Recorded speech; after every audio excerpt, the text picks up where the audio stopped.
നമസ്കാരം. എൻ്റെ ചാനലിലേക്ക് നിങ്ങൾക്കേവർക്കും സ്നേഹപൂർവ്വം സ്വാഗതം. ഇന്ന് ഞാൻ നിങ്ങളുമായി പങ്കുവയ്ക്കാൻ പോകുന്നത് വളരെ ആഴമേറിയതും നമ്മുടെ വിശ്വാസ ജീവിതത്തെ തന്നെ മാറ്റിമറിക്കാൻ സാധ്യതയുള്ളതുമായ ഒരു വിഷയമാണ്. ഒരുപക്ഷെ നമ്മുടെ എല്ലാം വീടുകളിൽ, പ്രാർത്ഥനാ മുറികളിൽ, അല്ലെങ്കിൽ ഒരുപക്ഷെ നമ്മുടെ പോക്കറ്റിൽ പോലും ഒളിഞ്ഞിരിക്കുന്ന ഒരു രഹസ്യം. അതാണ് ജപമാല. ഇത് വെറും ഒരു കൊന്ത മാത്രമാണോ? അതോ നമ്മുടെ ജീവിതത്തിൽ അത്ഭുതങ്ങൾ പ്രവർത്തിക്കാൻ കഴിവുള്ള ഒരു വലിയ ആയുധമാണോ? ഇന്ന് നമുക്ക് ആഴത്തിൽ ചിന്തിക്കാം. ജപമാല വെറും ഒരു കൊന്തയല്ല, അത് നമ്മുടെ വിശ്വാസത്തിന്റെ ചുരുക്കെഴുത്താണ്. വിശുദ്ധ പാദ്രെ പിയോ ഇതിനെ ഒറ്റ ചരടിലെ സുവിശേഷം എന്നാണ് വിശേഷിപ്പിച്ചത്. കാരണം ഈ കൊന്തയിലെ ഓരോ മണിയും യേശുവിന്റെ ജീവിതത്തിലെ സുപ്രധാന സംഭവങ്ങളിലേക്ക് നമ്മെ നയിക്കുന്നു. ജപമാലയിലെ രഹസ്യങ്ങളെക്കുറിച്ച് നമുക്ക് ധ്യാനിക്കാം. സന്തോഷത്തിന്റെ രഹസ്യങ്ങൾ, പ്രകാശത്തിന്റെ രഹസ്യങ്ങൾ, ദുഃഖത്തിന്റെ രഹസ്യങ്ങൾ, മഹിമയുടെ രഹസ്യങ്ങൾ. ഓരോ മണിയിലും നാം യാന്ത്രികമായി ചൊല്ലുന്ന വെറും പ്രാർത്ഥനകളല്ല ഇത്, മറിച്ച് യേശുവിന്റെ ജീവിതത്തെ നാം നമ്മുടെ ജീവിതവുമായി ബന്ധിപ്പിക്കുന്ന ഒരു ധ്യാനമാണ്. ജപമാലയ്ക്ക് നമ്മുടെ ജീവിതത്തെ മാറ്റിമറിക്കാൻ കഴിയുന്ന ചില പ്രത്യേക അനുഗ്രഹങ്ങളുണ്ട്. ഒന്നാമതായി, ഇത് ആത്മീയ പോരാട്ടത്തിനുള്ള ഒരു ആയുധമാണ്. ജപമാല സാത്താനെ ഭയപ്പെടുത്തുന്ന ഒരു ആയുധമാണ്. വിശുദ്ധരുടെ ഈ വാക്കുകൾ ഓർക്കുക. നമ്മുടെ ജീവിതത്തിലെ തിന്മയുടെ ശക്തികളെയും പ്രലോഭനങ്ങളെയും ചെറുക്കാൻ ജപമാലയ്ക്ക് കഴിയും. നിങ്ങൾ എപ്പോഴെങ്കിലും ഭയം, ഉത്കണ്ഠ അല്ലെങ്കിൽ നിരാശ എന്നിവ അനുഭവിക്കുമ്പോൾ ഈ കൊന്ത കയ്യിലെടുത്ത് പ്രാർത്ഥിച്ചു നോക്കൂ. മനസ്സിന് ലഭിക്കുന്ന ആ സമാധാനം അനുഭവിച്ചറിയാൻ കഴിയും.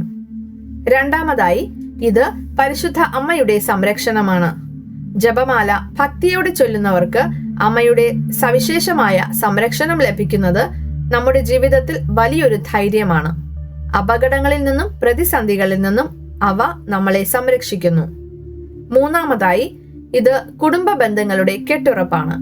കുടുംബങ്ങൾ ഒരുമിച്ചിരുന്ന് ജപമാല ചൊല്ലുമ്പോൾ അത് സ്നേഹത്തിന്റെയും ഐക്യത്തിന്റെയും അന്തരീക്ഷം സൃഷ്ടിക്കുന്നു. ഒരുമിച്ച് പ്രാർത്ഥിക്കുന്ന കുടുംബം ഒരുമിച്ച് നിൽക്കുന്നു. ജപമാലയെക്കുറിച്ച് വിശുദ്ധർ പറഞ്ഞ ചില വാക്കുകൾ കേൾക്കാം. ജപമാല എന്റെ കൈകളിലുണ്ടെങ്കിൽ എനിക്ക് ഭയമില്ല. വിശുദ്ധ ജോൺ പോൾ രണ്ടാമൻ മാർപ്പാപ്പ. ജപമാല സ്വർഗത്തെയും ഭൂമിയെയും ബന്ധിപ്പിക്കുന്ന ഒരു വലിയ ചങ്ങലയാണ്. വിശുദ്ധ കൊച്ചു ത്രേസ്യ. ഈ വാക്കുകൾക്ക് ഒരുപാട് ആഴമുണ്ട്. നമ്മുടെ കൈകൾ ഈ ചങ്ങലയുടെ ഒരു വശത്തും പരിശുദ്ധ അമ്മയുടെ കൈകൾ മറുവശത്തുമാണെന്ന് അവർ ഓർമ്മിപ്പിക്കുന്നു. പ്രിയപ്പെട്ടവരെ, ജപമാല വെറും 59 മണികൾ ചേർന്ന ഒരു കൊന്ത മാത്രമല്ല. അത് നമ്മുടെ ജീവിതത്തെ യേശുവിനോടും പരിശുദ്ധ അമ്മയോടും ചേർത്ത് നിർത്തുന്ന ഒരു കവചമാണ്. ഇത് ഒരു യാന്ത്രികമായ ആചാരമല്ല, മറിച്ച് ദൈവത്തിന്റെ കൃപയിലേക്കും സ്നേഹത്തിലേക്കും നമ്മെ നയിക്കുന്ന ഒരു ധ്യാനമാണ്.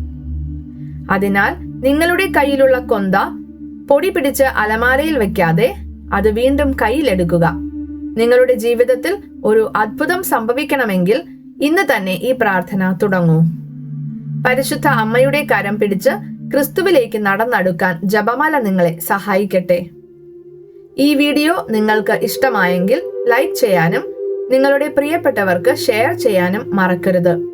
ഇതുപോലുള്ള കൂടുതൽ വീഡിയോകൾ ലഭിക്കുന്നതിനായി ഈ ചാനൽ സബ്സ്ക്രൈബ് ചെയ്യാനും അടുത്തുള്ള ബെൽ ഐക്കൺ ക്ലിക്ക് ചെയ്യാനും മറക്കരുത്. നിങ്ങളുടെ അഭിപ്രായങ്ങളും നിർദ്ദേശങ്ങളും താഴെ കമന്റ് ബോക്സിൽ രേഖപ്പെടുത്തേണ്ടതാണ്. നന്ദി.